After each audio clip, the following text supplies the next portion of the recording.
Speaker कौमी assembly Ayaz Sadiq ने भारत को मुंह तोड़ जवाब देने पर अफवाज पाकिस्तान को खराज तहसीन पेश किया है।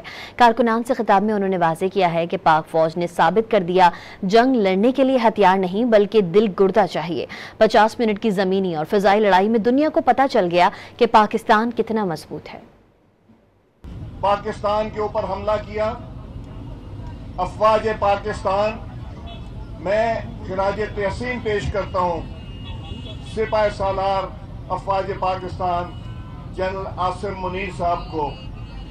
मैं अपने एयर चीफ को खराज तहसीन पेश करता हूँ।